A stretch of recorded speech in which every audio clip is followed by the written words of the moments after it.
Hello बच्चों, कैसे हो आप सभी। उम्मीद करता हूँ आप सभी स्वस्थ होंगे। आज हम आपका 6 नंबर लेसन चार भुजा नाथ मंदिर पढ़ने वाले हैं। तो चलो मिलके ये लेसन पढ़ लेते हैं। तो यहाँ पहले हिंदी में लिखी हुई है वो पढ़ते हैं। जो बॉक्स की लाइन है वो, मैं तो गिरधर गोपाल या मेरे तो गिरधर गोपाल, दूसरों न कोई, जाके सिर मोर मुकुट मेरो पति सोई। तो इस लेसन में हमें क्या पढ़ने को मिलेगा, इस लाइनों से हमें पता चलता है। तो ये लाइनें हैं वो किसके बारे में लिखी हुई है। ये लाइनें भगवान श्री कृष्ण के बारे में लिखी हुई है कि उन्हीं के सिर पर मोर मुकुट होता है। तो ये हमें ये तो समझ में आ गया कि इस लेसन में इनसे रिलेटेड कुछ न कुछ कहानी होगी। तो चलिए हम पढ़ते हैं और पता लगाते हैं कि लेसन किस बारे में है। Have you heard this psalm. Psalm का मतलब होता है भजन, कि क्या आपने ये कभी भजन सुना है। Who sang this psalm and for whom। यह भजन किसने किसके लिए गाया है। तो यह भजन भगवान श्री कृष्ण के लिए गाया है और गाया किसने है, मीराबाई ने। तो मीराबाई कौन थी वो इस लेसन में हम आगे पढ़ेंगे। We are in a beautiful temple. हम एक ब्यूटीफुल टेम्पल में हैं। It is popular known as Charbhuja नाथ मंदिर। ये किस नाम से प्रसिद्ध है, चार भुजा नाथ मंदिर से। इट इज़ लोकेटेड, यह कहाँ पर स्थित है, at Merta city in Nagaur district. यह नागौर डिस्ट्रिक्ट में मेड़ता सिटी में है। Our teacher told us that Rao Dudaji founded this temple. हमारे टीचर ने बताया कि राव दूदाजी ने यह मंदिर बनवाया था। पीपल बिलीव, लोग यह मानते हैं या लोगों का यह विश्वास है, दैट कि the idol of lord Char Bhujanath appeared itself from the earth. कि जो चार भुजानाथ देवता है, इनकी जो मूर्ति है वो भूमि से अपने आप प्रकट हुई थी। वन डे राव दूदाजी सा ए ड्रीम। एक दिन राव दूदाजी को एक सपना आता है। इन द ड्रीम, सपने में, द डाइटी मतलब देवता आस्कड, उन्हें कहते हैं him to build a temple on the very spot. उस स्थान पर एक मंदिर बनवाने को कहते हैं। He followed the given command. वो दी हुई कमांड को फॉलो करते हैं या उसकी अनुपालना करते हैं।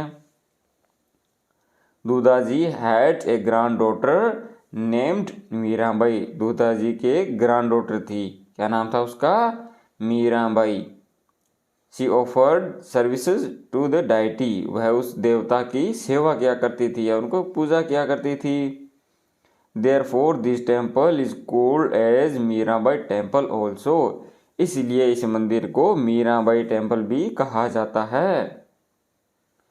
There are various statues such as. यहाँ पे जो बहुत से वेरियस या विभिन्न प्रकार के जो स्टैच्यूज हैं, किन किन के, Shri Keshavdas, Shri Girdhar Gopal, Mirabai and Jaimal in the temple.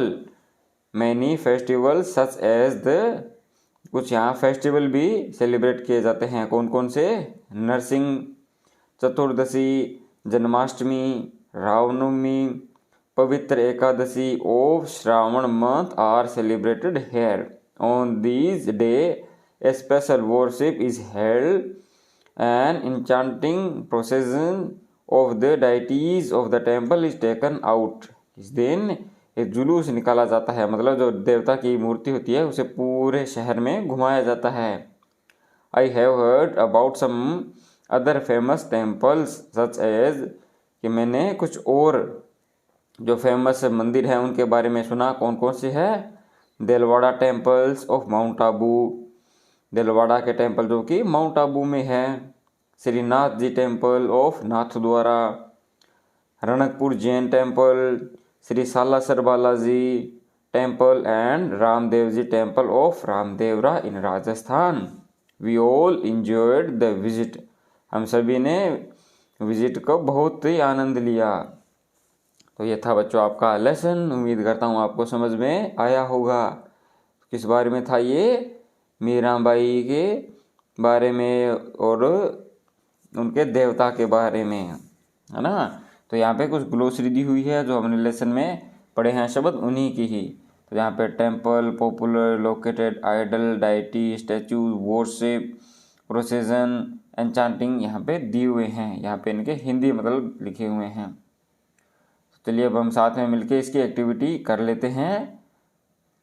Lesson आपको समझ में है तो आपको एक्टिविटी बहुत ही आसानी से कर लोगे। तो फर्स्ट में आपको ट्रू और फॉल्स दिए हुए हैं, आपको बताना है कौन सी स्टेटमेंट ट्रू है और कौन सी false. Char Bhujanath temple is located in Rajasthan, क्या चार भुजानाथ मंदिर राजस्थान में है? तो जी हाँ, ये ट्रू है। आप टी लिख सकते हो, यहाँ पे मैंने टिक किया है। Rao Dudhaji was the father of Mirabai, Rao Dudhaji है वो मीराबाई के पिताजी थे। जी नहीं। Vaishali did not enjoy the visit of चार भुजानाथ टेम्पल, कि वैशाली है वो चार भुजानाथ मंदिर में विजिट करने गई थी तो उसने एंजॉय नहीं किया। जी नहीं, ये भी गलत है, उसने तो बहुत एंजॉय किया था। Rao Dudhaji was the founder of चार भुजानाथ मंदिर या टेम्पल, राव दूधाजी ने चार भुजानाथ मंदिर बनवाया था। जी हाँ, ये सही है। नेक्स्ट हमारा Mirabai offered prayers to the deity every day, Mirabai है वो देवता की प्रतिदिन पूजा करती है। जी हाँ, ये भी सही है आपका। नेक्स्ट चलिए, following answer the following questions, कुछ क्वेश्चन लिए लिखे हुए हैं जिनके आंसर आपको देने हैं। Which deity appeared from the earth, कौन से देवता है जिनकी मूर्ति जमीन से निकली थी? क्या लिखेंगे? The idol of lord Char Bhujanath appeared from inside the earth, Char Bhujanath देवता की प्रतिमा प्रकट हुई थी। नेक्स्ट हमारा why is Char Bhujanath temple called the Mirabai temple, Char Bhujanath temple को मीराबाई टेम्पल क्यों कहा जाता है? Char Bhujanath temple is called the Mirabai temple because she offered services to the deity, क्योंकि वह देवता की पूजा किया करती थी। What did Dudhaji see in the dream, Dudhaji ने ड्रीम में क्या देखा? क्या लिखोगे? In the dream the deity asked Dudhaji to build a temple on the very spot, मतलब उसी जगह पर मंदिर बनवाने को कहा था। नेक्स्ट हमारी एक्टिविटी दी हुई है जिसमें आपको मैच करने हैं। इधर लिखा हुआ है कि मंदिरों के नाम और इधर स्थान के नाम लिखे हुए हैं, और आपको मैच करना है कौन सा मंदिर कहाँ पे है। तो देलवाड़ा टेम्पल कहाँ पे है? जी, माउंट आबू। और श्रीनाथ जी टेम्पल नाथद्वारा में। नेक्स्ट चलिए, रामदेव जी टेम्पल, तो रामदेव जी टेम्पल कहाँ पे है? रामदेवरा में। सालासर बालाजी टेम्पल सालासर में, और रणकपुर जैन मंदिर रणकपुर में है। चलिए नेक्स्ट देखते हैं, आपको न्यू शब्द बनाने हैं। जैसे ब्यूटी प्लस फुल, तो शब्द बन गया ब्यूटीफुल, जो बाद में जुड़ता है उसको सफिक्स बोलते हैं। तो आपको ऐसी तरह शब्द बनाने हैं। तो जैसे प्ले, तो इसका क्या बन जाएगा? PLAYFUL, playful. नेक्स्ट यूज का क्या बन जाएगा? यूजफुल। नेक्स्ट कप का कप फुल, और नेक्स्ट स्पून का SPOONFUL।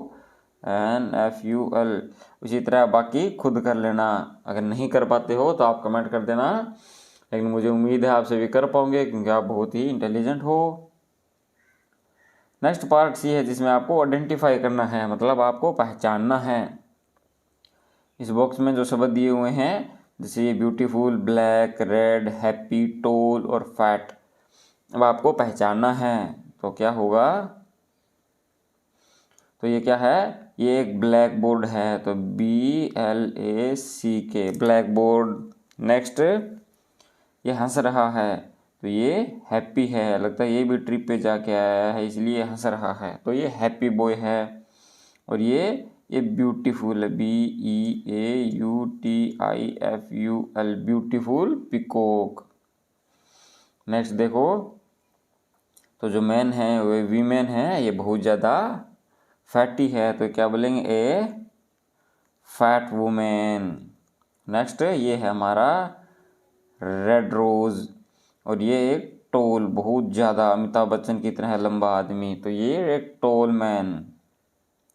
नेक्स्ट एक्टिविटी थर्ड में आपको पार्ट दिया हुआ है आर्टिकल का। आर्टिकल आपके ए, एन और द होते हैं। अब आपके द नहीं हैं तो हम सिर्फ ए और एन पे फोकस करेंगे। ए आर्टिकल, जिस शब्द के आपको दिया हो उस शब्द का आपका हिंदी उच्चारण पढ़ना है। अगर प्रोनाउंसिएशन उच्चारण में हिंदी भाषा का स्वर, जैसे हिंदी भाषा में दो होते हैं, एक होता है स्वर और एक होता है व्यंजन। स्वर तो होते हैं ए, आ, ई, ये सब, और व्यंजन होते हैं क, ख और अंत में होता है ग, यानी क से ग तक के व्यंजन होते हैं। अगर किसी भी शब्द के प्रोनाउंसिएशन में उच्चारण में हिंदी भाषा का स्वर आता है तो हम उसके साथ एन लगाते हैं, और व्यंजन आता है तो उसके साथ हम क्या लगाते हैं, उसके साथ ए लगाते हैं, व्यंजन ए। अब जैसे देखिए यहाँ पे शब्द दिया हुआ है ब्यूटीफुल, तो ब ना, ब्यूटी तो इसे लिखा जाता है।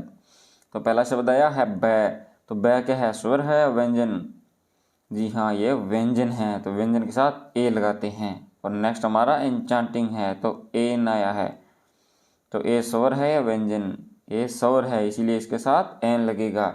इसी तरह आपको नीचे जो दिए हुए हैं इनको मैच करना है। तो देखिए राव दूधादी सा ड्रीम, तो ड्रीम अगर बोलोगे तो पहले क्या आता है डे, तो डे स्वर है व्यंजन, जी हाँ डे व्यंजन है, तो व्यंजन के साथ ए लगेगा, तो यहाँ पे क्या आएगा ए ड्रीम। और नेक्स्ट देखो टेम्पल, तो टेम्पल को भी क्या बोलते हैं टे, टे आता है, टे के साथ भी हम ए लगाएंगे ए, क्योंकि यह व्यंजन है। नेक्स्ट हमारा है थर्ड वी सा एलिफेंट, तो एलिफेंट मतलब ए, तो इसके साथ हम क्या लगाएंगे एन, क्योंकि ए हमारा स्वर है। और नेक्स्ट वाला आप बताओ, इसको बोलते हैं इंसेक्ट, देयर इज इंसेक्ट, तो इन आया है, तो ई के साथ हम क्या लगाएंगे, जी हाँ एन। उम्मीद आपको समझ में आया होगा। नेक्स्ट आपको ये दिए हुए हैं, ये पढ़ने हैं, जैसे हिंदी मंथ्स हैं वो दिए हुए हैं। फर्स्ट में आपको दिया हुआ है कि अगर आप राजस्थान में किसी मंदिर को देख कर आए हो आप तो अपना एक्सपीरियंस यहाँ पे लिख सकते हो, तो आप अगर घूम के आए हो तो आप लिखना। और नेक्स्ट आपको पार्ट बी है जिसमें हिंदी मंथ्स दिए हुए हैं, ये आपको पढ़ने हैं। जैसे ये क्या है, ये है चैत्र, ये सॉरी ये 2 नंबर आएगा, ये वैशाख। और नेक्स्ट ज्येष्ठा, फिर आषाढ़, श्रावण, भाद्रपद, आश्विन, कार्तिक, मार्गशीर्षा, पौष, माघ और फाल्गुन, ये हिंदी माह दिए हुए हैं। नेक्स्ट आपको दिए हुए हैं म्यूजिकल इंस्ट्रूमेंट, जो गाना वाना बजाने में यूज़ होते हैं।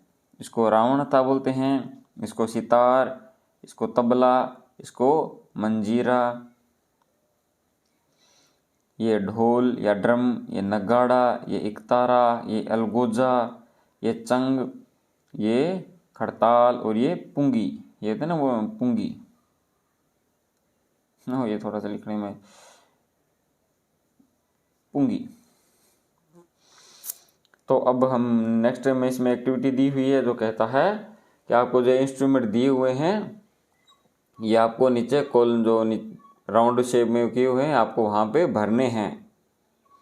अब आपको किस हिसाब से भरना है इनको, तो यहाँ पे क्या लिखा हुआ है, instrument that we play with fingers, वो इंस्ट्रूमेंट आपको यहाँ लिखने हैं जिसको हम फिंगर की सहायता से इस्तेमाल करते हैं, मतलब उनको यूज है वो उंगलियों के सहारे होता है। और ये होते हैं स्ट्रिंग, मतलब तार वाले, जिनमें तार का यूज होता है। और नेक्स्ट ये है जिनको हवा हवा की सहायता से या फूंक मार के बजाया जाता है। तो उनमें कौन कौन सा होगा, जो हमने ऊपर देखा था उनमें जो फिंगर की सहायता से होता है वो तो होता है एक तबला, एक तबला आ जाएगा और एक चंग आ जाएगा। चंग जैसे होलियों पे या होली के नज़दीक में प्रोग्राम होता है ना, तो जैसे थाली जैसी शेप होता है, वो हाथ में लेकर उसको बजाते हैं, वो चंग होता है। और नेक्स्ट स्ट्रिंग तार वाले, तो तार वाले में क्या आ जाएगा, एक तो रावण हथा और सितार और एक तारा, ये चीज़ें आ जाएंगी। और नेक्स्ट हमारे पास लास्ट बचेगा कौन सा, जो हवा से, तो उसमें क्या हो जाएगा, एक तो अलगोजा और पुंगी। इसके अलावा भी अगर आपको जानते हो तो आप वो भी कमेंट कर सकते हो। नेक्स्ट हमारा लेसन है ट्रैफिक लाइट्स, वो हम नेक्स्ट वीडियो में पढ़ेंगे। तब तक आप वीडियो को लाइक और चैनल को ज़रूर सब्सक्राइब कीजिएगा। आपके कोई भी सवाल होते हैं तो आप नीचे कमेंट कर देना।